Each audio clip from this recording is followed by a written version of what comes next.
This is the Final Straw Radio, an anarchist and anti-authoritarian radio show broadcasting out of occupied Salagi land in southern Appalachia. We bring you voices and perspectives from projects and struggles all around the world. In this June 11th podcast special, we're happy to feature two interviews. The first is with Letha, a supporter of anarchist prisoner Marius Mason, who is 7 years from release for Animal and Earth Liberation Front actions in the late 1990s and early 2000s. Marius, who tested positive for COVID-19 recently at FCI Danbury, continues his activism, including on behalf of other trans folks behind bars. Marius recently tested positive for COVID-19 at FCI Danbury in Connecticut, where he's being held. More on his case and how to support him is up at supportmariusmason.org. And then I was able to speak with Jeremy Hammond, who is an anarchist prisoner supported by June 11th for hacktivist activities in the early 2010s as a member of Anonymous and other crews that released information to WikiLeaks to expose corporate and police spying and abuse and war crimes, as well as supporting whistleblowers in the global war on terror like Chelsea Manning. Jeremy also recently resisted a federal grand jury around WikiLeaks with Chelsea Manning. He contracted COVID-19 as well, and currently produces a podcast with his brother Jason called Twin Trouble, which is a member of the Channel Zero network. More on Jeremy's case can be found at freejeremy.net. By way of introduction, June 11th is an important day for anarchists. It began as a day of solidarity with Jeff Free Lures, an eco-anarchist who received a sentence of 22 years and 8 months in 2004 for burning 3 SUVs on a car lot in Eugene, Oregon. Lures was eventually released in 2009. In 2010, after the waves of the Green Scare subsided, the day was shifted to support for Marius Mason and Eric McDavid. There is a history of June 11th that is up at june11.org, june11.org, written by CrimeThink from a few years back that is very thorough if you want more details. Suffice to say, Eric was released. Marius continues to sit behind bars. Since then, the list of long-term anarchist prisoners has expanded as our numbers keep growing on the outside. The efforts to support those inside and expand those struggles, the struggles of those comrades behind bars, also builds. As we recognize and are inspired by those who have stood up to the inhuman power structures and suffered huge consequences, remember that not everyone has been caught. That being caught isn't always the end, and that we still have fight in us. I'd like to invite people to check out june11.org to read the call for this year's June 11th by the committee. You can listen to the 2020 mixtape of songs curated by anarchist prisoners that J11 supports. You can find out more about prisoners and check out where you can donate to them and read or hear their statements about what they want to see happen with this year's celebration, what it means to them. If you visit the resources page, you can see posters, reportbacks, zines, hear voices from formerly incarcerated anarchists and their supporters from the interview series. You can read past year's prisoner statements and a whole lot more. We also hear that our comrades at CrimeThink's Ex-Worker podcast will be releasing an episode on J11 in coming days, which is bound to be worth listening to. Finally, if you'd like to hear past interviews about June 11th and with anarchist prisoners that we've done since 2013, including with anarchist prisoners like Michael Kimball, Sean Swain, and Eric King, their supporters, folks from the J11 crew, authors like Will Potter, who wrote the book Green is the New Red, and as well as formerly incarcerated anarchist Eric McDavid, you can check out our June 11 shows at our website. And just an FYI, it's very possible that Marius is dead named and misgendered in some of those past shows, as he came out as a man in 2015. Would you be so kind as to introduce yourself with any identifying information, your preferred pronouns, name, location, and sort of why I'm talking to you? Yes, of course. My name's Letha, and I currently live in Philadelphia, but around the time of Marius' arrest, I was living in Cincinnati, Ohio. I lived there just for a few years, but at that time, he was my neighbor. He actually lived only a couple blocks from me in this really sweet neighborhood called Northside. And we traveled in the same social circles. He did books for prisoners. I did as well. And there was like a small punk scene and things like that. And so we knew each other. At the time of his arrest, he was living with his 16-year-old kid, an iguana named Ishtar, a dog named Joey, and 5 cats. And so there was sort of that panic because he was arrested on his way to work, to make sure that everybody was taken care of. And I was living in a punk house at that time, and we took in his 5 cats. And I lived with his cats the rest of their lives. They actually moved to Philly with me. And so initially my relationship with Marius was one of just telling him how the cats were doing. And he would give me, they had already lived 10 plus years with him. And so, like, actually these cats had moved to numerous states with Marius, from Michigan to Ohio to Indiana and back. And so I think they had lived more places than I've lived in my life. And then they moved to Philly with me. So Marius would tell me about, what things they like and dislike. And he would, make them gifts and send them to me for the holidays. And so we would discuss. And we have a, since then, sadly, 4 of them have passed. And so we had discussed over the years what he wanted to do with their bodies. And so I have their ashes, and I'm fully prepared to do some sort of funeral arrangement when he gets out.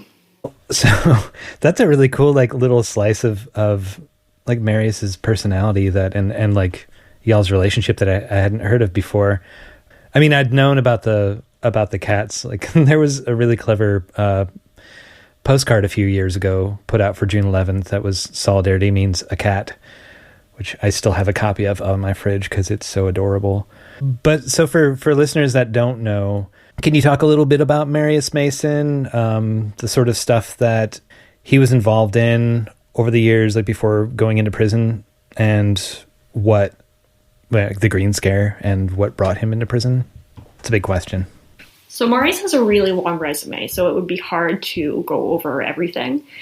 But roughly, he was arrested in 2009. I think I was just moving out to Cincinnati, or moving back to Cincinnati at that time. And for an action or a series of actions that took place in 1999 to 2000, the biggest of which was a attack on a GMO research lab at Michigan State University. And that happened on New Year's Eve, 1999. Where a lab was burned down by Marius and several comrades at that time. There were other charges as well, but that one was the big one cited by the state when he was sentenced. And so he was given 22 years in prison, or 21 and 10 months. And he, at that time, was living in Cincinnati, like I said, and he was doing books for prisoners.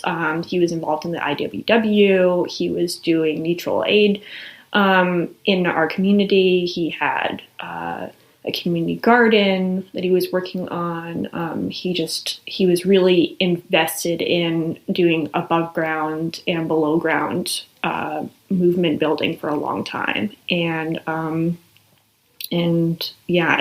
It would be hard to describe all of the things that he did. He moved around a little bit, but most of that took place in Appalachia and specifically in Detroit area.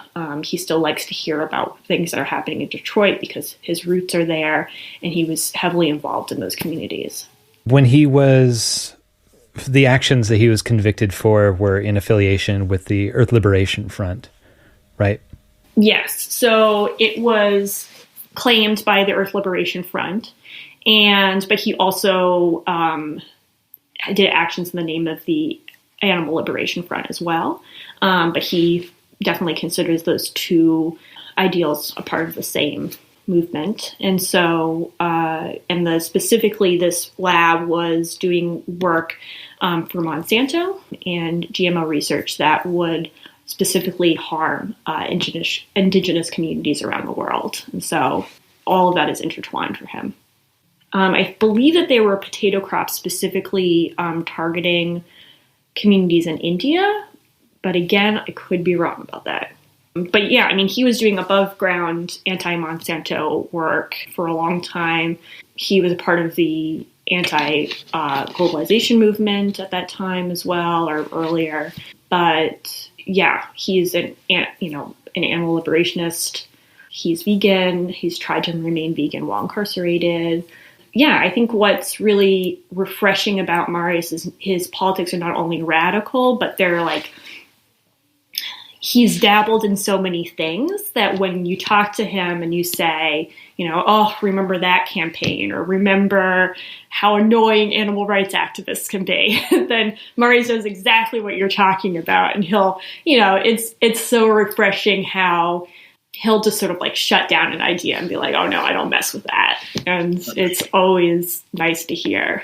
Yeah. And it's inspiring to hear of someone who was so rounded in their activities when they were on the outside. And it's also inspiring to know that like Marius has not stopped struggling on the inside. Like I know that for a lot of people, veganism is not just like a consumer choice, but a stance of solidarity with all living things. Yeah. So he came out as a trans man inside a prison and was involved in coordinating a day of solidarity with trans prisoners. Would you say something about that? Yeah. January 22nd is the International Day of Solidarity with Trans Prisoners. And it was sort of an idea of Marius's that he wanted there a day to be specifically talking about people who are incarcerated and who are trans. And because it's such a unique experience to be incarcerated and to be transgender nonconforming. And Marius has certainly faced his fair share of problems in terms of getting his T-shots or just being recognized by other prisoners and staff as being a man. And he just wanted to highlight that. And so he suggested to a few different people across the U.S. and even a few outside of the U.S. that was something that he was interested in doing. And he really wanted to highlight that day. And so that was, I want to say 2015, because he came out in 2014, that day really began to be focused on trans prisoners. And again, the complexity of what it means to be incarcerated and trans or gender nonconforming. He's also produced a lot of poetry and paintings and been a part of a few different musical groups wasn't he, while he's been inside, right? And wasn't he also involved in getting a project together to get musical instruments into prison some years back? Yeah, I think that he's always been an advocate for programming while on the inside, specifically around music, art, and writing. And now, since he's been in Danbury, they actually do have a greenhouse. And so he's been really involved in going to those groups. I think they have I want to say beekeeping, bee husbandry program as well. But yeah, he's very much interested in utilizing all of those programs, but also because he did play guitar on the outside and he also taught on the outside, he has pushed to teach others while incarcerated as well. So if programs are not open because they don't have a teacher or they don't have the resources for some reason, then he's definitely advocated for him to teach others on his unit. So we're recording this in the run-up to June 11th. I'm wondering if you could say a little bit for folks that don't know about what June 11th is and sort of how its focus on Marius and other people. Yeah, of course. So June 11th originally started in 2004 to support Jeffrey Lewis. He, at that time, was given the longest sentence of any Earth Liberation prisoner of 22 years and 8 months. He had a reduction in sentence and given a release date of 2009. Around 2011, some advocates and supporters of Marius and Eric McDavid at that time got together and we discussed revitalizing June 11th and making it, putting more life and energy into it. But also talking about the fact that the years prior, we'd seen more and more people like Jeff Lewis, like Marius, like Eric McDavid, get these extremely long sentences. And it seemed that the Green Scare was really an effort for the state to say that we're going to give you these extreme sentences and really squash any work that you've been doing, any momentum that you've been building, and really scare the movement into, not continuing. And so we thought, this is a unique situation where we're now seeing some of our friends being incarcerated for 20 plus years. And what does that do to a person? And what does that mean when us as a movement are committed to supporting people who are incarcerated? And so we got together and we came up with a plan in terms of what we wanted June 11th to look like in the future. And part of that was focusing on long-term anarchist prisoners like Marius.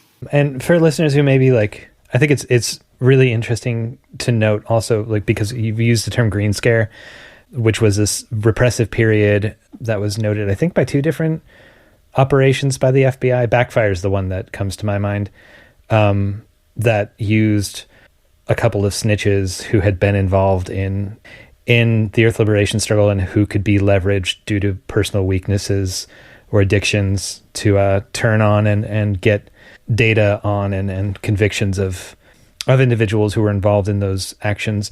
And it's really notable that for the amount of time and the amount of energy and money that was spent in trying to persecute and punish these individuals who were involved in trying to slow down or stop ecocide, their activities were far out of proportion with the majority of other sentences for actual violent crimes. And the ELF and the ALF have not been attached to any, as far as I'm aware, have not been attached to any and are ideologically opposed to actions that are going to immediately harm an animal, human or non-human. So it's really fundamentally says a lot about the nature of government and the nature of their service to the economy, that they would rather, spend all of this money and effort prosecuting people for releasing some animals or destroying a highly ecologically destructive ski lodge or something, rather than trying to actually put that effort into decreasing the ecological destruction that hurts us and other animals and plants. But I think that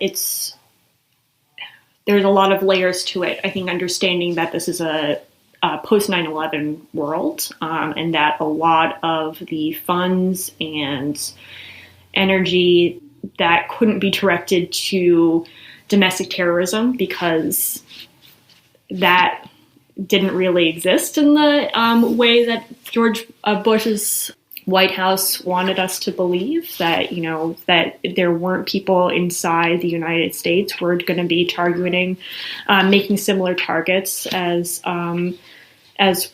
were attacked on 9/11. And so that money and energy had to be directed somewhere. And that's where it landed. It landed on the Shack 7. It landed on Marius and Eric McDavid and Jeffrey Lewis and so many people to name. And yes, unfortunately, like you said, one of Marius's co-conspirators, somebody he did a few of these actions with, Frank, who's actually his ex-husband, was used by the FBI to gain information about Marius and the actions. And so for a long time, and there's that several year gap of 1989, 2000 actions, and then he wasn't arrested until a decade later. And that's because, these actions, they were done underground and they were done successfully. That lab ended up actually closing, but it was the FBI specifically targeting people who had those weaknesses in the movement and who were willing to snitch on each other. And Frank was one of those people, sadly. So I guess switching up a little bit, you've mentioned your work with the Marius Support Committee, taking care of his cats, and that's one facet of what it means to be doing long-term support for prisoners. And that's not I feel like prisoner support work in the U.S. has gone through ebbs and flows and looked a lot of different ways over time, and long-term support for prisoners and post-release are two things that we're kind of relearning at this point. I mean, the prison system's changing too, so we're kind of trying to adapt to it. I was wondering if you could talk a little bit about what the support committee has been doing and what that support for a long-term prisoner looks like. Yeah, so supporting prisoners who are in for a long time, 10 or plus years, is unique in the sense that specifically within the movement, making sure that people are just aware of Marius's case and that Marius is still incarcerated. I think that sadly it comes up too often that somebody will say like, oh, I thought that person got released, or, oh, they'll get out eventually, they'll get probation or parole. Marius is not eligible for probation or parole because of his elevated terrorist charges. And so he is going to serve that full time. And a lot of people don't, they don't see it or they don't think about it. There's always the next thing. And sadly, Marius continues to be incarcerated every day, every waking hour. And so I think that part of being a part of a support crew means just talking about Marius all the time, just saying like, my friend Marius, who's incarcerated still after X number of years and still has X number of years left, over the years has been really helpful for him, so that it wasn't that he got a whole bunch of support right off the bat and then that waned and went away. Because that would be truly sad if people forgot that Marius fought for us on the outside and that we need to continue to be for him now that he's on the inside. The second one, I think, is something that we've been talking more about this year, actually, is that medical care does not exist for people who are incarcerated. And Marius has had his fair share of medical problems. And so identifying that if he has a medical emergency or a medical need, it's not being addressed. And even though he was at a federal medical facility in Texas, there were certainly times where Marius really needed medical care that he wasn't getting, or he was seeing somebody else on his unit not getting medical care that they really needed. And now that he's at FCI Danbury, that's even more so. And so a lot of that support is just making sure that if he's calling out for help, that we're able to be there for him, and that we keep track of his requests for medical assistance. We keep track of he's not feeling well in this or that way, and it hasn't been addressed in this amount of time. And that's really important because he watches as people come in and get released and come in and get released, and he's just living through that and knowing that he's not at any point going to get those medical needs addressed on the outside. And so we have to advocate for him while he's incarcerated. Well, one of the things I've never quite understood about Marius's specific confinement, and I don't know if it's a thing just for federal prisoners, or which I don't think it is, or if it's maybe the terrorism enhancement, is the limitation on the amount of people that can communicate with Marius. Maybe I'm misunderstanding it, but is he under like a special circumstances where he can only write to a certain number of people or communicate with a certain number of people on the outside? And have they given a justification for that, or is that just like a personal FU to him? Yeah, that is specifically about his elevated terrorist charges. So, for example, a couple of years ago, I was going to go down with a friend to visit him, and somebody who knew him prior to his incarceration. And that's one of the qualifications, is that you have to know him prior to his arrest, not his conviction, his arrest. And so this person knew him, applied to visit, got approval through the prison, but then Homeland Security did not approve. And so it was this, two-tiered thing where the prison itself, Carswell, had to approve, but then Homeland Security had to specifically approve it as well. And that's specific to Marius. Nobody else on his unit at that time that I'm aware of. I believe Reality Winner had just been transferred to Carswell, but I don't know the specifics of what visiting looks like for them. But yes, so that's certainly one aspect of it. In terms of mailing, he has like a list of about 100 people that he can write to. And what's good about it is that he can change that, so he can take people on and off. And he can do that pretty readily. Like, it sounds like within a week he can change people to take them on and off, but it still means that he is limited to that. And so if somebody reaches out to him, he really has to navigate like, well, who am I talking to right now who really needs me to be writing to them right now? Or like, who's been in good communication, right? Because sometimes people are in good communication for a certain amount of time and then they drop off, and Marius has to sort of like keep up with that with this list. And same with video calls, and phone calls to some extent are limited. Also, I wanted to ask about Project Fang. So there's this thing that I had talked to someone from New York City ABC about helping to organize Project Fang, and it was meant to be a fund for specifically helping alleviate the cost of visitation for Earth and Animal Liberation prisoners. Has Marius been able to take advantage of Project Fang at all? Yes, definitely. I've applied to visit him through Project Fang and got a,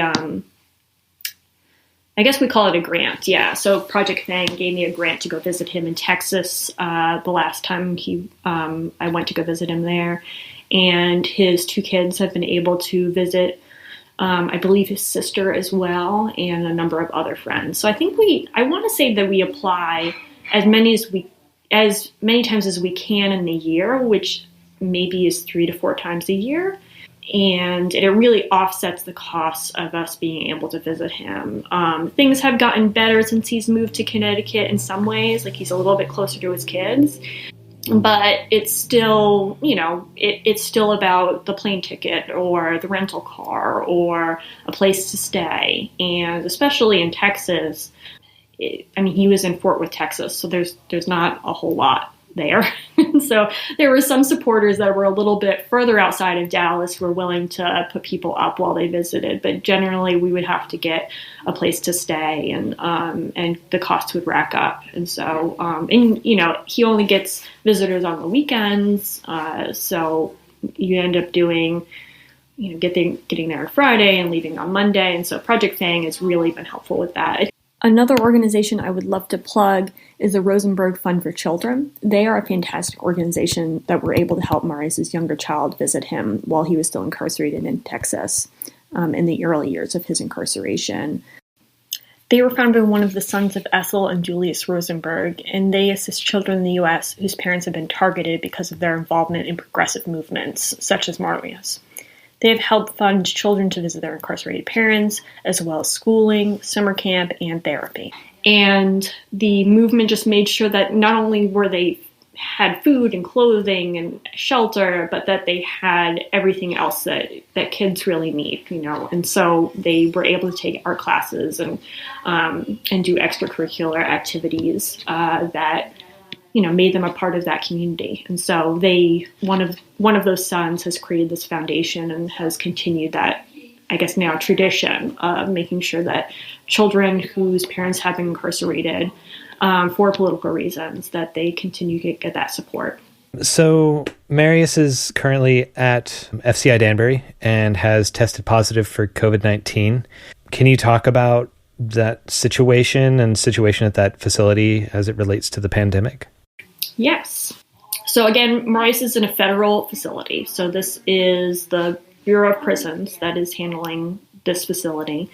And it has been advised by William Barr's office that people who are able to be released, either to home confinement or compassionate release, that they should be released as soon as possible and to alleviate the population in federal prisons due to the COVID pandemic. Marius fits 2 classes of people who should be released in terms of he has underlying medical conditions, but he also is over the age of 50. And so he really does need to be released, and he has since tested positive for COVID-19. Danbury has continuously been on the map in terms of federal prisons that have had massive amount of cases of both prisoners and staff who have tested positive and continue to do so. I actually want to talk a little bit about this lawsuit that Quinnipiac University and Yale University filed against FCI Danbury. Let's see. So in the lawsuit, they outline a few different reasons why specifically FCI Danbury it's a lethal place. Like the lethality factor for prisoners to get COVID-19, test positive, and then possibly continue to get COVID-19, even put in quarantine or back into general population, that this is a serious concern, that there's no way to contain the virus once it hits this prison. So Marius is specifically in the women's facility. I actually don't know what FSL stands for. So he's in this unit. It accommodates approximately 160 to 170 beds. The room is divided into cubicles, each containing 2 bunk beds separated by a 4 feet wall. Beds in each cubicle are immediately adjacent to the cubicle wall, which does not reach to the ceiling. In some instances, the wall does not even reach to the top of the bunk bed. So prisoners on the top bunk bed sleep right next to the person on the top bunk in the adjacent cubicle. So if you can imagine that, that means that people are living and sleeping inches from each other at any given time. And that's 160 to 170 prisoners in this unit that Marius is in. Additionally, they share 4 to 8 toilets, sinks, and showers. They also share 6 to 12 shared phones, not all of which are working, and 6 shared computers, again, not all of which are working. And they're all in close proximity. Meals are brought to all the prisoners in the dormitory at this time, but usually they would be in a group setting or a kitchen. Let's see. On April 25th, around 40 were moved from the dorm area to sleep in the dining hall kitchen area, and that was an attempt at quarantine. Okay, additionally, and this is something that Marius has cited frequently, is that there are no permanent medical staff at the facility. So when he was at Carswell, because it is a federal medical facility, then he was able to request, or any prisoner was able to request, to be seen by a doctor. But in FCI Danbury, there is not a physician who comes or medical staff that comes every day to the unit. So you have to specifically ask for someone to come out to the unit. And you have to hear that respected and responded to. Like, that's a few steps, right? You can't just like directly guard to or press the button or whatever, but the staff actually has to respect your call to that, right? Yeah, I understand that it actually happens at pill hours. So when pills are distributed, then you can ask the person distributing pills to get a medical personnel on site. But, if you miss that window for whatever reason, maybe because you're too sick, or maybe you feel well enough at that point, but then shortly afterwards you don't feel well, or in the middle of the night that you have a medical emergency. Yeah, you only have that window to ask for somebody. In a case of an emergency, I understand from the lawsuit that that can be asked for from a correctional officer. But again, you're asking a non-medical staff member to address your medical need and have them determine whether it's important enough for them to get a medical staff person. And as we've seen on Marius's unit, that people have gotten more and more sick, and their needs have been ignored. And then finally they are sick to the point where staff request medical assistance. Is he going to be able to get out of some compassionate release because of this? Yeah, I think that I encourage anybody to read this lawsuit. I think it's really important in terms of what it's like right now for minimum security prisons, and especially in the kind of facility that Marius is in. So this is FCI Danbury, and I hate bringing this up, but Orange is the New Black. Piper Kerman, actually, this is the prison that she was in. And so if you've seen the show or any part of the show, you can actually visualize what it looks like. And so this means that hopefully this lawsuit is going to highlight the real dangers of this facility, that there is no way to properly quarantine people. There's no way to isolate people. There's no putting someone in their cell and confining them for the safety of them and the safety of others. That just doesn't exist.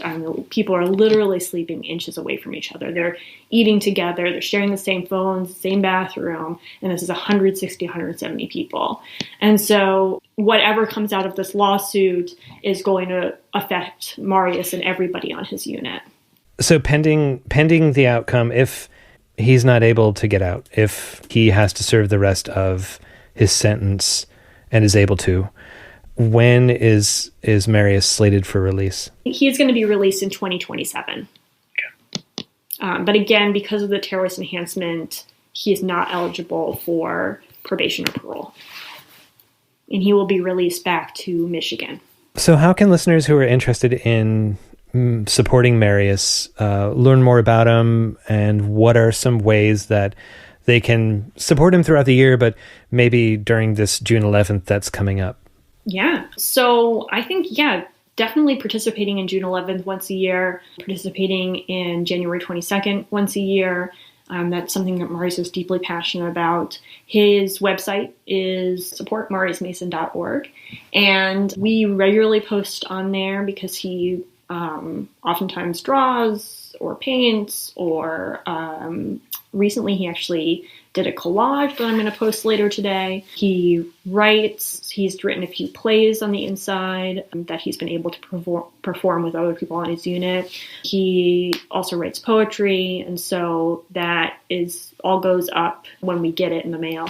It goes up on the website. We also have a Facebook and Twitter account, and usually things are retweeted there. So those are good ways to sort of keep track. It has a mailing list as well, so anything that's posted on the website can be emailed out to you. So if you're like, I'm checking this once a day or once a week and nothing's popping up, we have, oftentimes we don't hear from Marius for a long period of time just based on whatever's going on in his unit or whatever's happening with him financially. And so, yes, it's good to just keep track of that. If you want to learn more about Marius, I truly suggest reading his work, looking at his art. Just think about what he's incarcerated for. He loves nature. If you go on a hike, if you go, if you go on a hike, or if you are a part of your community garden, or if you do a weekly letter writing, or if you are really passionate about whales, Marius is also passionate about whales. If you think it's interesting when new animal discoveries happen, Marius would love to hear about that. If you have really funny cat stories, Marius loves a good cat story. And believe me, recently, so I adopted these two cats, and Marius is all about hearing about them discovering themselves and me and the house and everything that's happening, and how their lives have changed. And he'll even talk about it in letters, like, oh, last time we talked about cats, it was so great.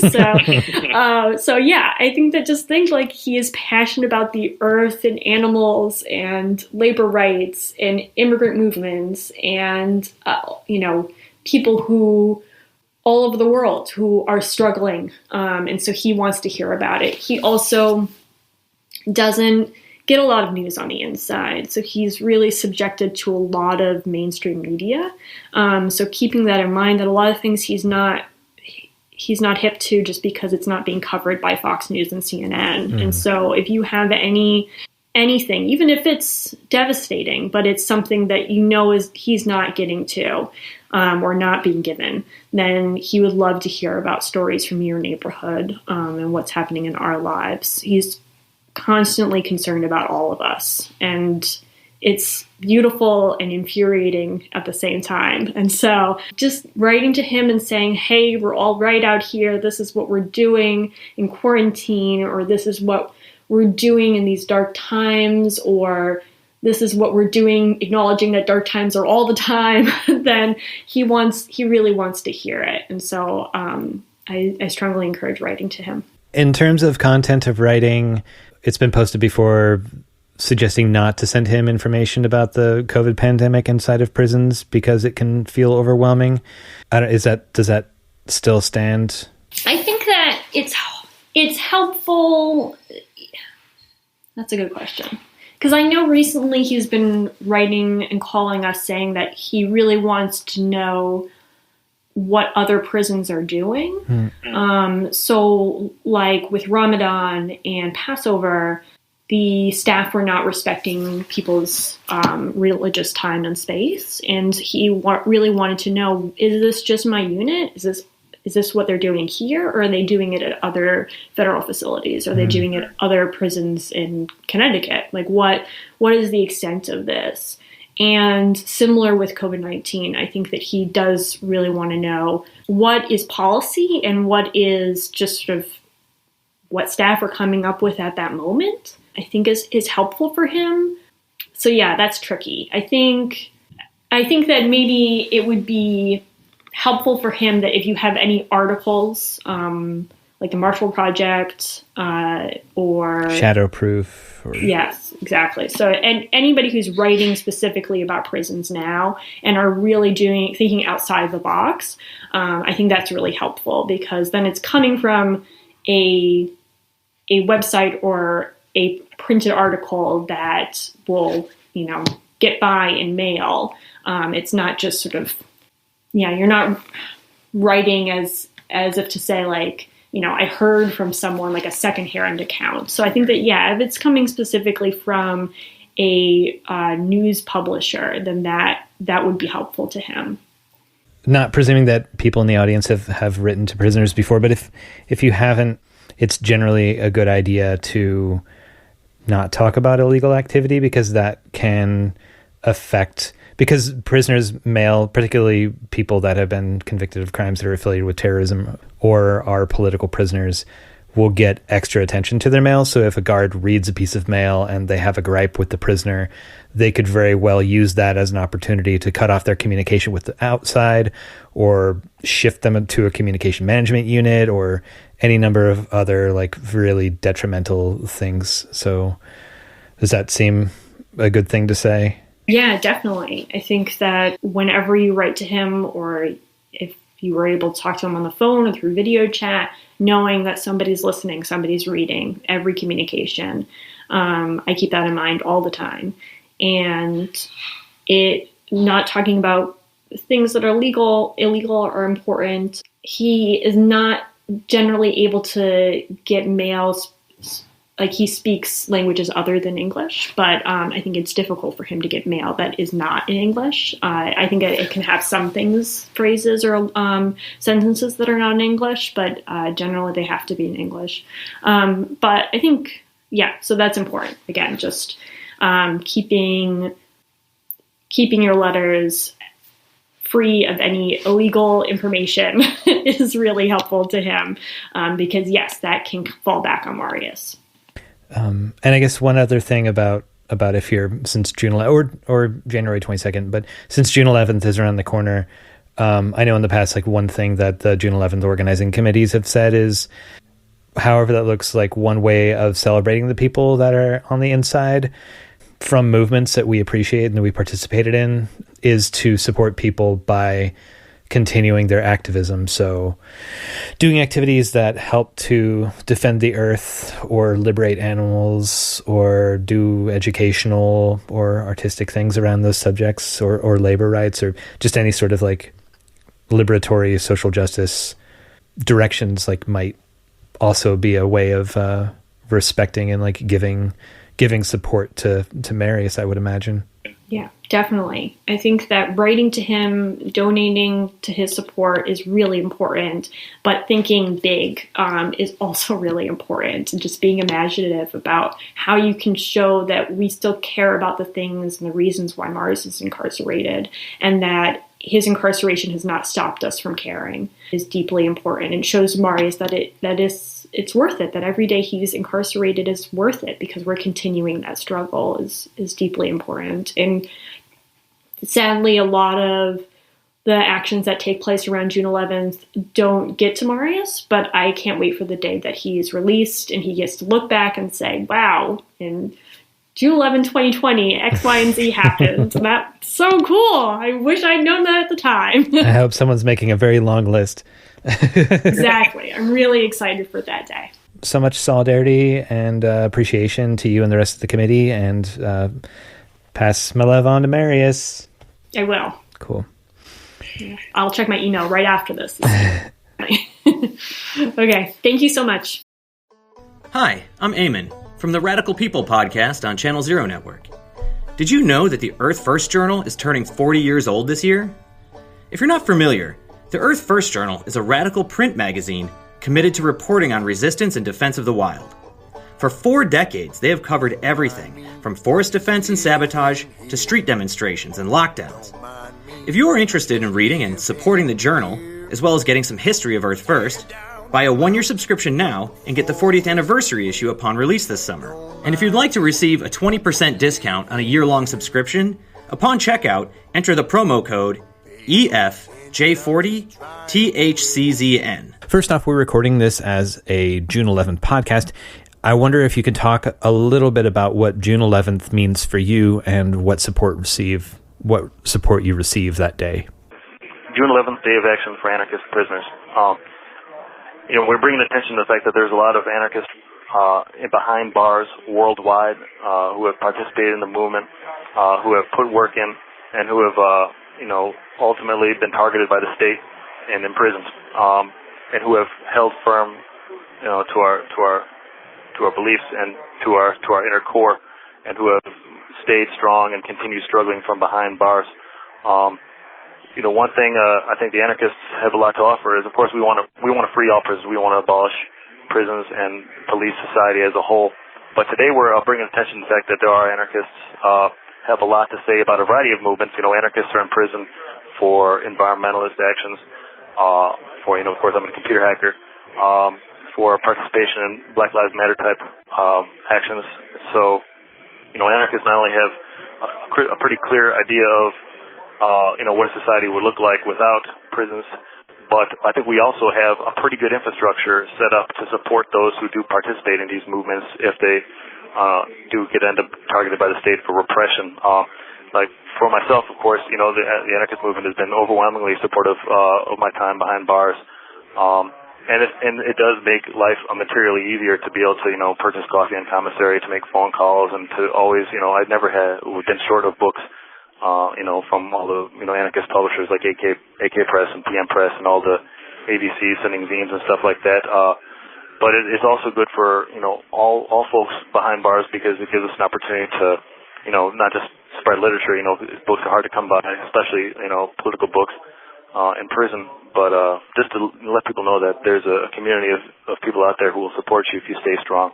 And so that ultimately, kind of reassures other folks who are considering, taking actions, that, have no fear, we will never leave you alone. We got your back.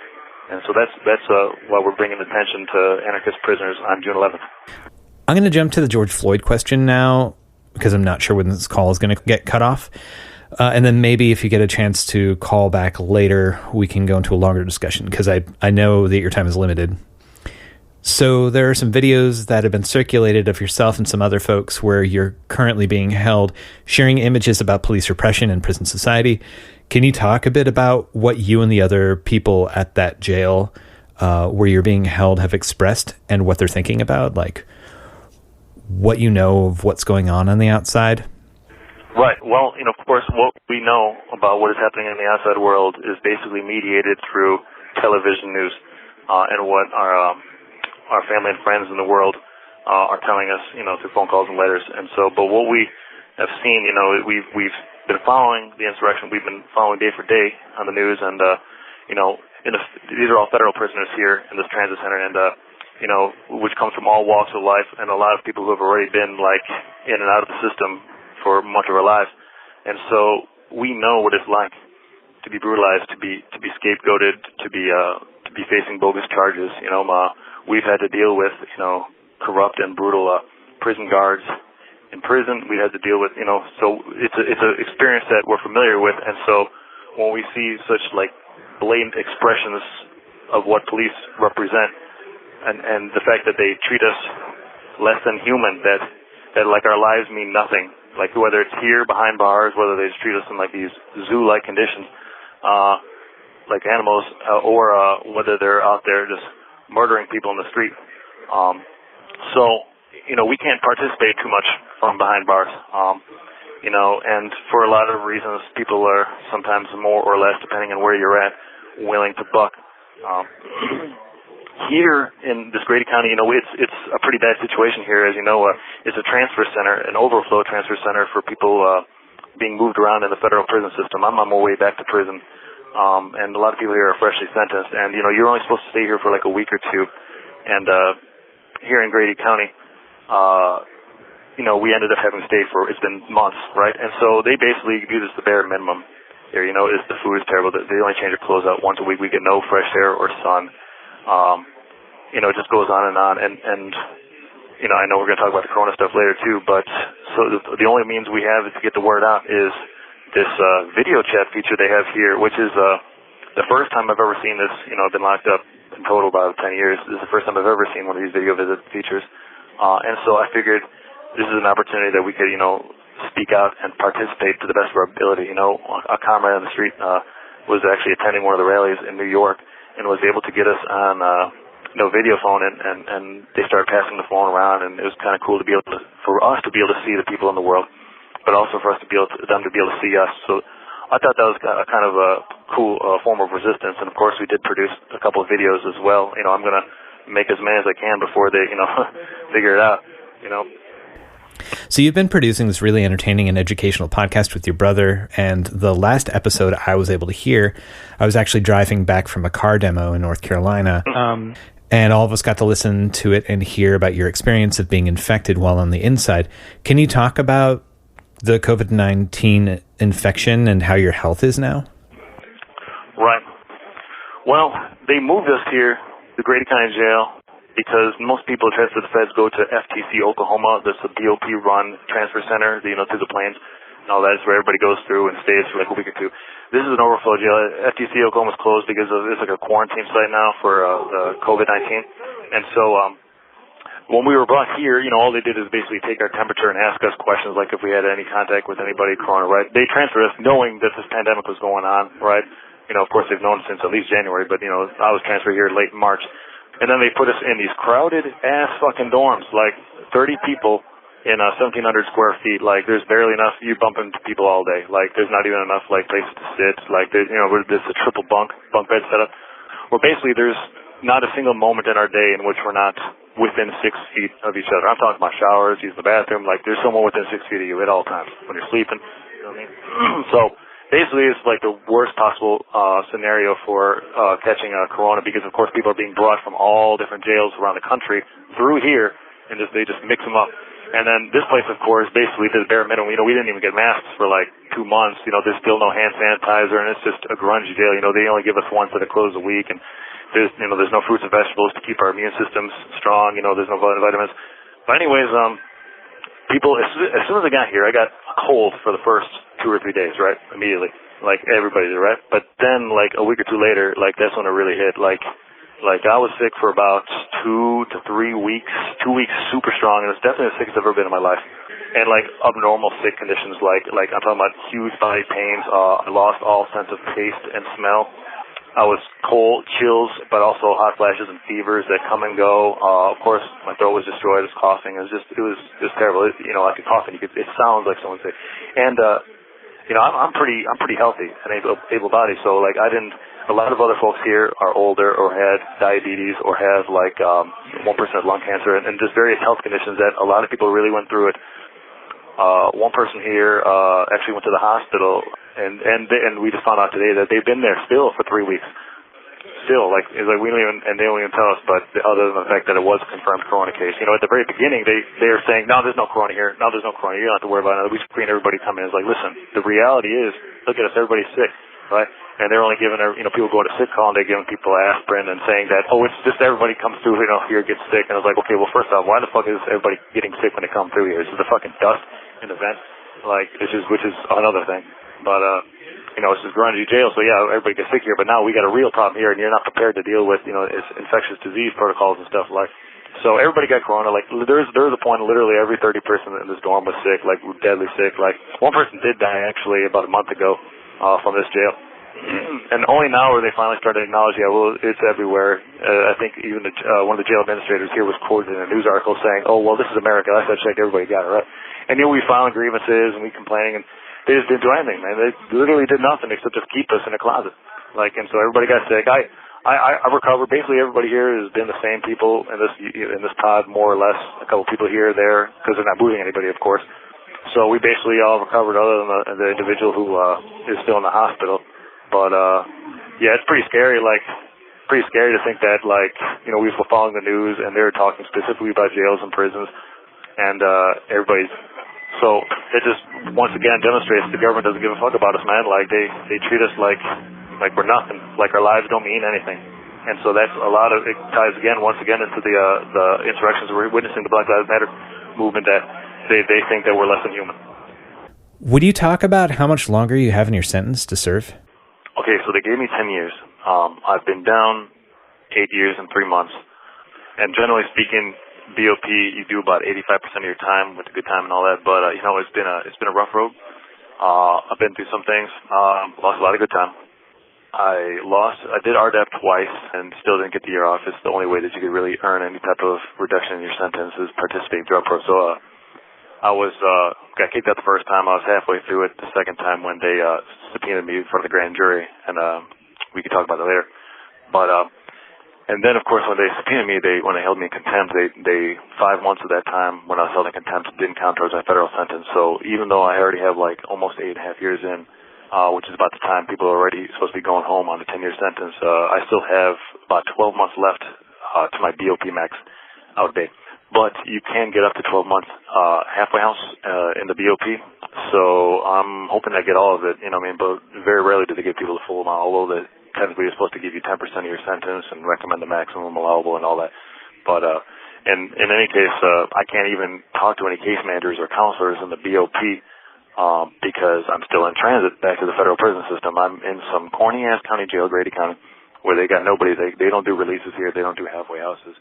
And that's another problem with one of these jails like this that are transit centers and local detention centers. We're on contract with the U.S. Marshals, is that we don't have access to the case managers to do releases. So there's actually a lot of people here who are actually much shorter than me, who only got like 4 or 5 months left of their sentence, that they're actually eligible for immediate release to the halfway house now. But in order to do that, though, they'd have to be at a BOP facility. And, of course, we also don't have access to all the usual the stuff that's going on right now with the coronavirus, the request for compassionate release or release to home confinement, because technically we don't have a BOP warden to grant that. So that's another problem that a lot of people here are facing. We're just stuck here for months, just awaiting disposition, Have you heard about any sort of legal action from any advocates for prisoners, the ACLU or National Lawyers Guild or others, concerning folks in similar situations as you? Yeah, I actually have been following coronavirus as it impacts prisoners, both in terms of health and legal and all that. The Attorney General Barr, made a strongly worded statement telling the BOP that they need to start releasing people and so forth, because, of course, a lot of these prisons are, unfortunately, just inherently hotbeds of spreading the coronavirus. So they really do need to be well, first of all, they need to abolish prisons, period, right? But the thing about it is, they did release like a few hundred here and a few hundred there. I think the BOP said totally they released maybe over 1,500 people to home confinement. Technically right now under the CARES Act they're eligible to release anybody to home confinement to an unlimited amount of time. So, but in reality they're really only looking at campers, minimum security inmates, people with nonviolent offenses, and basically like the Paul Manaforts of the world, the Michael Cohens of the world, they all got released. Manafort only did like a year and a 14-year sentence, right? I don't want no special consideration. I just want the 12 months that I'm already entitled to, the halfway house, right? But, anyways, I also know that there are several lawsuits, against a lot of jails, like I believe the ACLU, and I think there's another one against Rikers Island, and there's another one against Cook County Jail in Chicago, because, Cook County Jail is actually like the largest epicenter of the coronavirus in the country, jail or not. Because again, it's inherent condition of these overcrowded and unhygienic jails. It's just inevitable that they can't. We know that they can't protect us, but they can get you killed. By the way, No, I don't catch that reference. That was an old Crown Think poster from like the early 2000s. A picture of Bush and like the Twin Towers. Your leaders cannot protect you, but they can get you killed. Good reference. Can you talk about what you went into prison for and what happened with this federal grand jury thing? Okay, so I was convicted of conspiracy, computer hacking. This is during the 2011-2012 days of like the Arab Spring and Occupy Wall Street, and when Anonymous was a big deal. So I was, hacking police stations and private intelligence companies and military contractors and taking their information and releasing it to the public, taking their emails, their passwords, and including a little bit of plundering of their credit cards, robbing and stuff. Anyways, I got convicted. And, they got my time, and, I pled guilty, and I anticipated that would be the end of my dealings with them. I was not bound by any type of cooperation agreement. I did not agree to testify. I never had to debrief or anything, right? So I thought that basically, even if you believe the whole society compact, you do the time, you do the crime, whatever, right? Like, I did my time, right? So anyways, I was 3 months away from release to halfway house. I was 6 months in a 9-month RDAP program. As soon as I finished RDAP, I go home, right? When I received word from my lawyers that I was subpoenaed in front of the grand jury that was investigating WikiLeaks in Eastern District of Virginia. And so they put me on the plane, put me on the transfer, all that change stuff. I lost all my property. I couldn't even bring my legal work. Of course, I lost a year off that I would have earned an RDAP, like I said earlier. So that put all my days back. Plus, when I refused to testify, they held me in contempt of court. But yeah, basically the grand jury was investigating WikiLeaks. They're trying to bring Julian Assange over to the United States and charge him with espionage and so forth. They already have like a 14-count indictment, I believe, having to do with the Chelsea Manning disclosures. But anyways, they also wanted, because they believed that I had dealings with Julian Assange, and they basically, they subpoenaed me. I went in front of the grand jury. They wanted to know stuff like, basically, did he ever ask you to hack stuff? Did he, they'd want to make him look like, not like a legitimate publisher like the New York Times or whatever like that, of, transparency information, public disclosure and all this stuff. They wanted to make him look like a co-conspirator or like a criminal. It's all part of the government's war on whistleblowers, the war on journalism and all that. So anyways, I refused to answer the questions. And as a result, the judge held me in contempt of court. And then froze my federal sentence. So I was in this county jail in Alexandria, Virginia, just on bedtime. I already thought I was getting out, but instead I was, So anyways, after 5 or 6 months, they did drop the grand jury. Chelsea Manning was released, and I am currently on my way back to federal prison. And then, of course, that's when this happened. I was going back to FCI Memphis, where I was at, and then, got caught up in Grady County for the past couple of months during the BOP coronavirus lockdown and quarantine procedures. To go back to what you were just speaking about, and I don't know if you want to talk more about it, because I know there could be, it's okay if you don't. I understand that there are legal things in play here in terms of what you've been convicted of. But I think that what happened with the Stratford Lakes was such a tragedy, the way that your case ran its course, especially the relationship between people running Stratford and the court that you sat in front of. Can you talk a bit about this case? Certainly. Okay, so Stratford was one of the major targets that they made a big deal about on my criminal case. Stratford, a lot of people don't know about strategic forecasting, is a private intelligence corporation. They're basically like a for-hire CIA that large companies use to do like intel work for them, old Pinkerton style stuff. It was made up of former State Department officials, counterterrorism agents, secretaries of state and all that type of stuff, right? And they purportedly they put out like what they believe to be like their political geo analysis or whatever, right? But basically it's they have like a network of informants all over the world, working in embassies and just feeding them information, right? And then they make like these little PDF reports and email them to their customer base, like every other week or something, right? And their customers, of course, include like, some big names, Henry Kissinger's on there, Dan Quayle was on there, they had a lot of big shots, right? And so they were very embarrassed when I took all their emails, 5 million of them, and whatever happened. They got published to the internet, right? So all the secrets, all their informants, and not only did it reveal the identities, but it also just revealed how clueless they were, and also how scandalous they were. These so-called like State Department people who were like encouraging their informants to like use sexuality to like extract information from their target, this weird stuff. And also a lot of corrupt stuff too. Like they were trying to sell like a network of cameras to like local police departments where they get a cut, and just they were like spying on like PETA activists on behalf of Coca-Cola. A lot of stuff like that came out that I wasn't even aware of at the time that was contained in these emails. And WikiLeaks ended up publishing them and using their team of journalists to analyze leaked information. The issue with my judge, because the Stratford client list, the people who are subscribers to their intel reports, were all the big names. We're talking about FBI agents, DIA, bank security executives, and including what happened to be my judge's husband. Her husband is like a prominent like Wall Street lawyer, represents like some big banks and stuff again. And his information, he was actually a Stratford subscriber. And so the issue, the government was saying about how there's like 800,000 victims, like, on the Stratford hack and all this type of stuff, right? But then when it came that, the judge's husband was, also on that list, they're like, well, the interpretation of victim here is different, it was only, and we actually did have a recusal hearing.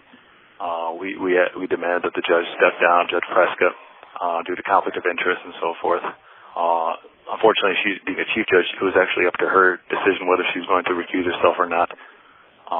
And so she kept saying something like, oh, I don't see the connection. I don't see it doesn't come full circle, right? And we were like, no, it's not a circle. It's a line. And it points from your husband to you, right? It's just pretty much a blatant conflict. This call will be terminated in 2 minutes. And had I gone to trial, I would have been able to get back in on appeal. But, I made a calculated decision, after my third plea offer, after we, fulfilled a bunch of other motions and stuff, to plead guilty, because 10 years is a amount of time that I was, felt like I was able to do. I knew when I was doing all these actions that, it being I already had a prior federal hacking case that I did 2 years on. So, like, I knew when I became involved again, like, I was conscious of the potential consequences. You do the risk analysis. And I don't have any regrets as far as what I did at all. I'm saying? I'm glad I was doing all this stuff. I made some technical mistakes that, I wish I could take back, or I wish I would have, left the country ahead of time if I was doing that type of work for so long. I should have known better. But it is what it is. I took the 10, and I've done my time. So release me. So we already touched briefly at the start of this chat on what J11 means to you. As someone who's on the inside, and a lot of listeners are going to want to offer you support, and June 11th can mean continuing the struggles of people that are behind bars, because the movement cannot just end when one of our comrades goes behind bars. We also need to be there for when they come back out. So do you have any thoughts that you want to share about post-release support you've been looking for, or anything that people can do for you while you're still on the inside? Mm-hmm. Well, first I want to say that I really appreciate the support that I have received during the time that I've done, everything from the Anarchist Black Cross, the books to prisoners, certain days calendars, AK Press has been sending me books every month.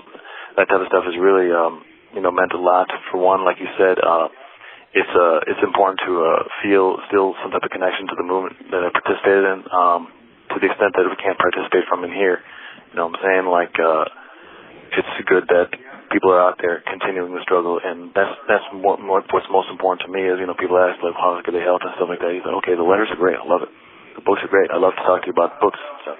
But, we got to get out there, you know what I'm saying? I wish I could be out there, doing something about it. So we need everybody out there who feels strongly about this, like, who, want to, support someone. So we'll free the prisoners. Stop police brutality. Let's get out there and do this. As far as post-release, I haven't thought about that at all, actually. Not this joke. Of course, I think about it every single day. What it's going to be like. And I think I'm probably going to be a little bit more fortunate than others in that, for one, I have a social system, a family, support my brothers out there already with something put together for me. And my unique conviction, computer hacking, of course, is going to, give me opportunities, if, were to choose, which, of course, I'm not really interested in pursuing any type of white hat security work or any, corporate computer stuff, I'll be, but anyways, it's going to be easier for me, to get a job and all that type of stuff and maintain myself than somebody else who's released and might have, a much less easily digestible type of conviction. Terrorism or, assault or whatever, that type, the type of stuff that they be framing us up on, right? But I very much look forward to the day that I could be returning with y'all in the streets and that we could, make up for some lost time, hopefully. Do you want to give a little promo for Twin Trouble? Like I said earlier, I've really been enjoying the dynamic that you and your brother have, and I'm fucking tickled pink by the Twin Trouble intro. That's a big, yeah, well, I blame the lack of synchronization on the phone company. It certainly isn't. There must be some lanes here or something. But anyways, Twin Trouble, sir. Me and my brother, Jason, I love him to death. If you've, ever known him, he's one of the most amazing people ever. We caused a little trouble over the years. But, we've been arrested a couple times together. But we've also, we lived together our whole life. So we've been through everything, whether that means we play in a band together, we cook together, we go to protests together, we train together, we do all kinds of, So, anyways, the last couple of years of my DOP sentence, I was kind of like, just preparing for release and that type of stuff, but this whole grand jury thing basically, forced me in a situation where I got to kick off again in campaign mode, right? Just unleash the anger. We got a lot to say about what's going on right now, in the world, having been through a few of these things. So we got to, hopefully share, some commentary on the news. It's basically an ability for me to maintain a connection with my brother and commentary on, global events, conditions in the prison system, which, as we know, a direct voice from people in prison is all too lacking. And then also, my brother is also involved in a number of struggles back home in Chicago, so we got some localism there as well. So we've only been doing it for, 6 months or something like that, but I think it's something that we're going to continue to do when I get out. And then you could, if you haven't checked it out, it's called Twin Trouble. I don't know the website, but you can check it out online. I was kind of wondering, and I don't know how much you can speak about this or if you want to, but from the heyday of Anonymous and LulzSec and Anti-Sec crews doing some amazing work on getting out information about federal agents that are fucking with people or with the Stratfor leaks, dirty business in Bhopal or what have you. I don't know if it's just the feds cracked down on it super hard, but it seems like also a lot of the cultural symbolism that was used during this time has taken a swing to the hard conspiratorial right, like with QAnon and these conspiracy theories. I don't know if you have things that you want to say about this. Right. That's actually a really good question. And that was kind of an issue, when I was just watching Anonymous from afar. It was one of the concerns I had because, it being the internet and, Anonymous is a decentralized, there's no central ideology or leadership structure or a party platform, right? Which has advantages and disadvantages. As anarchists, of course, we could see clearly the advantages of decentralization and spontaneity. We were seeing the successes of that in the streets today around the world, like with the Black Lives Matter and the reaction to the murder of George Floyd, right? But the disadvantage of that is that you have a lot of people who would just appear in the chat rooms for a lot of different reasons. And I guess it was also kind of like Occupy Wall Street, if you remember at the time. It just being like a popular resistance, like we're the 99%, and includes people of a lot of different political stripes of backgrounds, which is a good thing that, there was an injection of new people into the movement that, the idea that you could feel strongly about a particular issue, any issue, and you could do it yourself. You could be anonymous. You could go start your own operation, right? Had a lot of successes, right?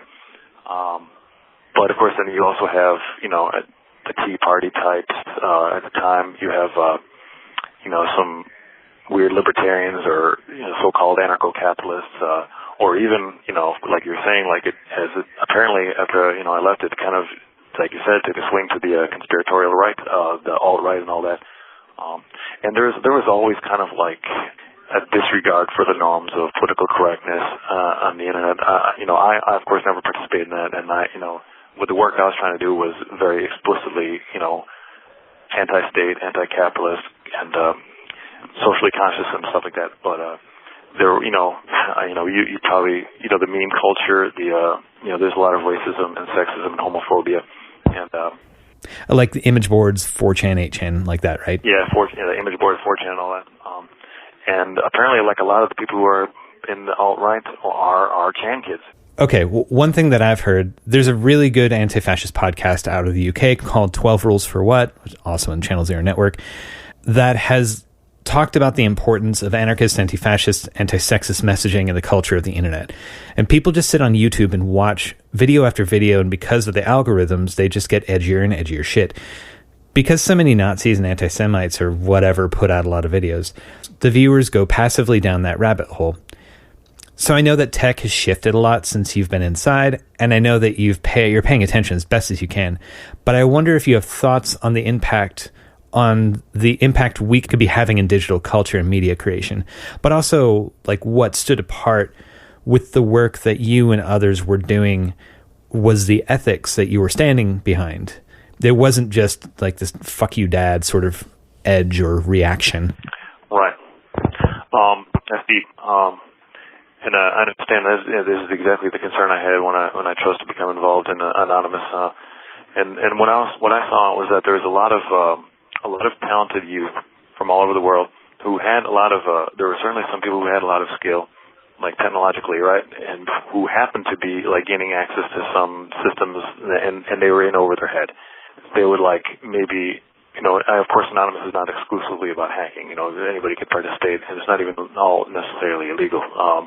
But the ones that were hackers there, and they were stumbling upon some targets and some information. And me having like a very good security hacking background, like I was like, man, what a missed opportunity. Like if they got in that far, they could have gone deeper, right? But they didn't know they. So I think we could kind of coach and train people, and I hate to miss an opportunity. Not just like on a technological, background. Of course, if you get a server, you only maybe get into the web server, but you also want to like look at the databases, look at the history, look at the logs, look at their connection history, look at their emails. It's really about the emails, and they're my skill as is. But anyways, not just coach folks on a technological level, but also like on a political level, to fully understand the implications of going after certain targets, messaging, so forth, right? And in that sense, I think you could.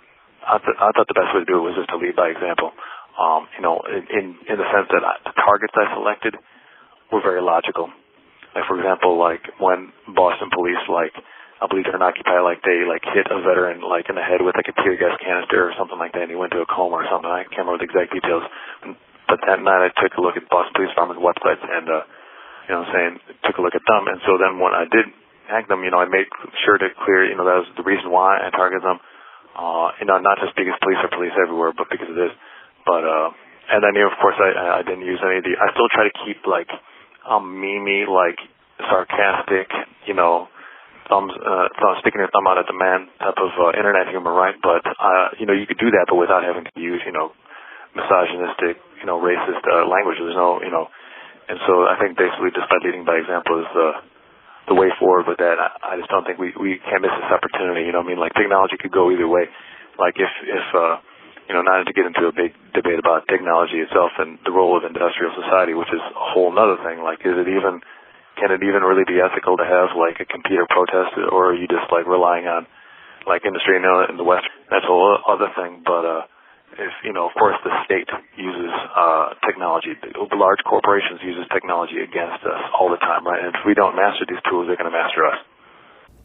So years ago, I got to talk to Eric McDavid when he was released. That was, it was amazing. The feds totally slipped up and were shown to be holding exculpatory evidence in his case, and whoever the federal prosecutors were at the time looked at what had been found and said, yeah, we're just going to end this now.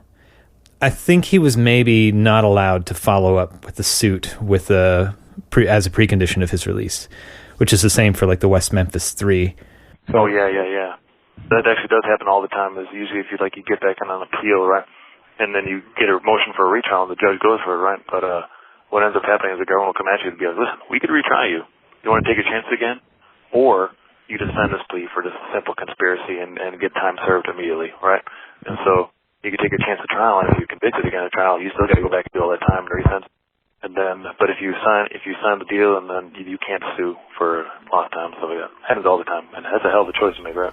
And with the West Memphis folks too, it sounded like that was post them getting the promise of getting released, but it was a stipulation of whether they get released a day or in a week when something might happen to them behind bars. So getting so close to getting out. But I was going to ask, one of the things that I found fascinating about Eric McDavid's answer to this question is how hard it is to hold your ground for your beliefs inside.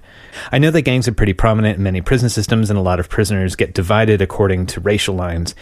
And taking a stand to not do that can lead you down a couple of different roads, and it can lead to you getting constantly focused on by the guards or by the gangs. Some folks keep their heads down and just do their routines and are able to skirt by that way, but also not back down to people. How have you found that? Right. Yeah, it's a good question. And, there's a lot of things about prison culture that, it's a very, especially in men's prison, it's a very macho, pecking order, popularity contest thing. And of course, race dominates most interactions and gang affiliation and hometown status and stuff like that, and the feds, especially at like the medium or highest. And then but what I learned in Longo is it's how you do your time that really defines you. Everything is reduced kind of to symbols, but your beliefs in your word and what you stand for means everything, right? And I can understand, how people might want to just fit in and just do their time and try to reduce interactions and stuff like that. And that reminds me to a lot of people I talk to, especially privileged white folks in the world, where it's easier to in an awkward situation where maybe a boss or a coworker makes a really inappropriate comment, right? How it is easy to just keep your head down and not say anything about it, right? Because you don't want to cause problems or like that. It's the same way in prison. But of course the consequences are very real. It's a matter of survival every day, and so I've learned to rely on my values and my principles. In prison, especially if you're an unaffiliated white boy, there's an expectation that the white boys will roll on you and to be listen, you have to roll with your color, you have to be a part of this, you can't sell with someone outside your race, that type of stuff, right? And that's something that I've always rejected. I've always stood staying strong on my beliefs and stuff like that. Every prison is different, of course, and the feds, they got different cars, and usually it's geographical. So, the Chicago car is it's kind of like a multiracial, car that basically, everybody is. Chicago is a very progressive city, of course, but it was culture shock. Like I said, when I first went to prison, being from Chicago, and then I get sent to Kentucky, in the Southeast, and there's a lot of Confederate flag types, neo-Nazis and stuff like that. And once, I put it out there, this is what I was designed, I'm not about that. I'm saying that they may feel some type of way, he's a race traitor or whatever. Yeah, well, it is what it is, and we could go wherever you want to go with it, because, you gotta stand up. Wherever you're at, your ground is liberated territory, and that's what you gotta fight to protect it. That's an Abby Hoffman quote, right? Yeah, it is an Abby Hoffman. Or, after I read it, I'm not sure where he grabbed it from. Yeah, Sean Swain got me on that the other day. I wouldn't have known. He calls into the show frequently. Oh, yeah? Tell him I said what up. I will, for sure. He'll be super stoked. So what about, how do you personally use your time? There's that phrase, do your time, don't let your time do you, or whatever. What kinds of routines do you have? Right. Well, I've been in a lot of different prisons and jails, and basically, life is a constant struggle to fight for your dignity and respect. But it's important to get into something. I've done various studies of the time. I work out every single day.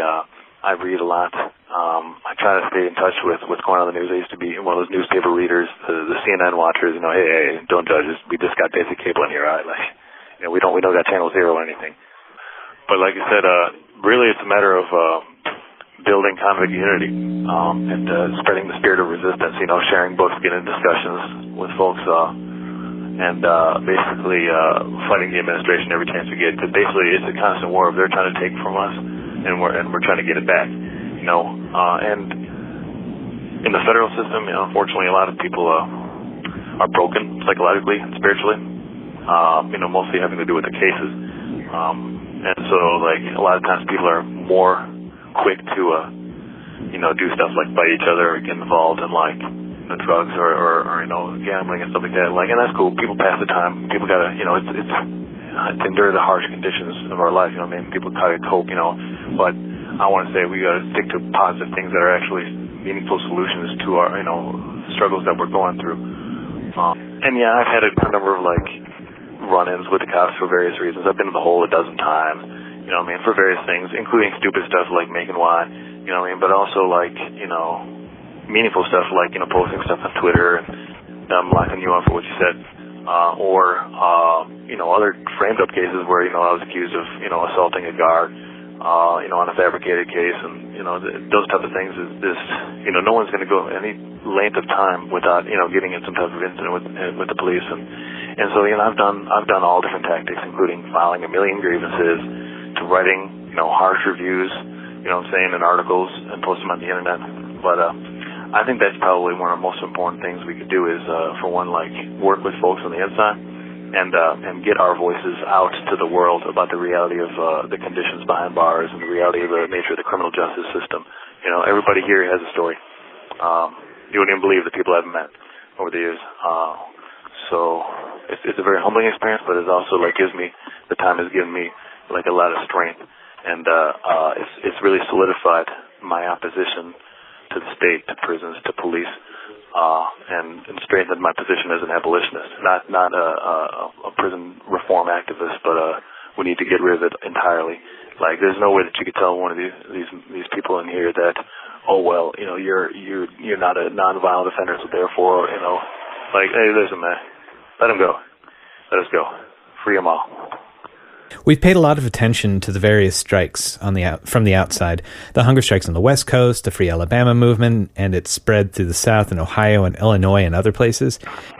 And this year, Jailhouse Lawyers Speak called for at least a grievance filing, but I'm pretty sure there's a call for protests outside during Black August. I don't know if the BOP facilities you've been in have been affected by the prison strikes in the past, but what have you seen on the inside, or do you have experiences to share or suggestions to folks on the outside to do better?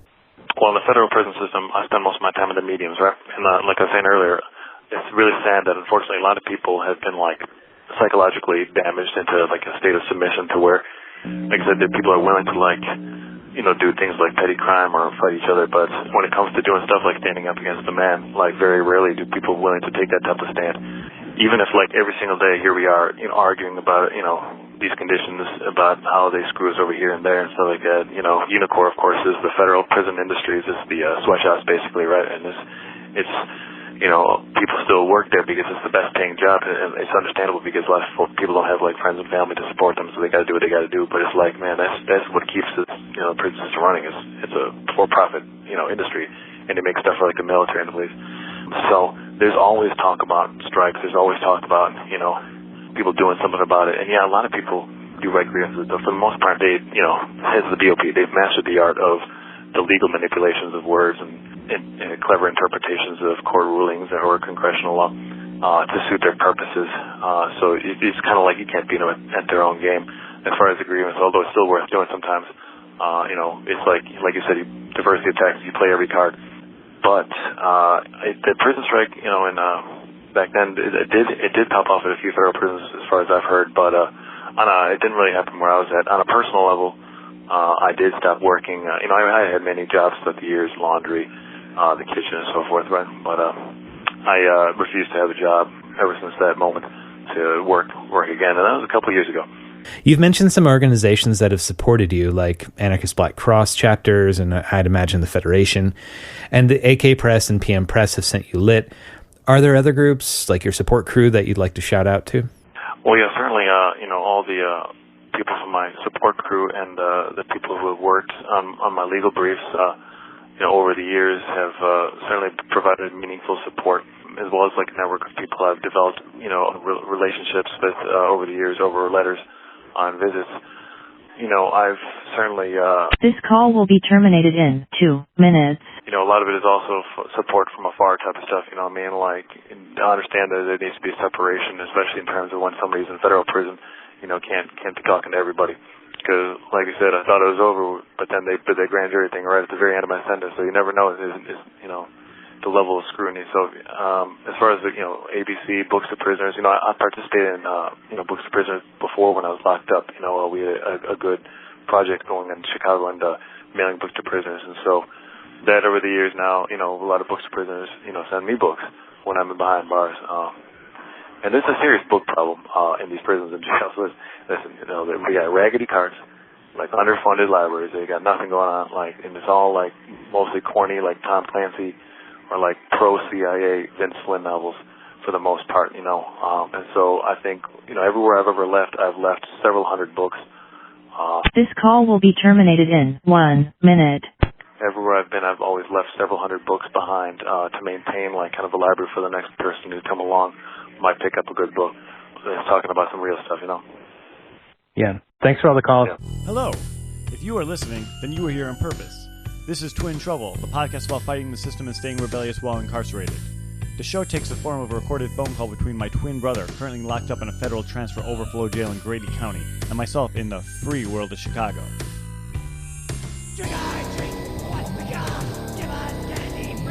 Jared, why are we talking about prison abolition?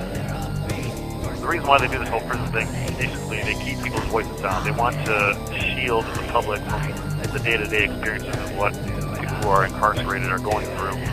I'm not going to take this thing down or bent over. I'm standing up and I'm going to continue to speak my mind about what's going on. So I hope that with these series of podcasts that we could get something going. We could set it up. So Jay, we got a busy episode, don't we? Right. I am Jason. And I am Jeremy. We are Twin Trouble. Twin Trouble is part of the Channel Zero Network. Listen on SoundCloud or Apple Podcasts.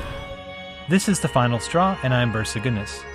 This show will later be archived at thefinalstrawradio.noblogs.org, and you can email us with questions and suggestions at thefinalstrawradio@riseup.net or thefinalstrawradio@protonmail.com. If you'd like to use any episode for your project or radio show, feel free to do so. Just send us an email to let us know.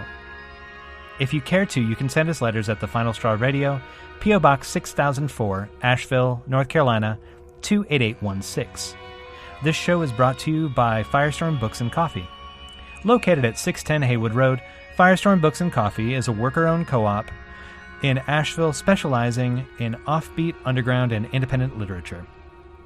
You can find a catalog of Firestorm's books and zines, plus a full calendar of events up at their website, firestorm.coop.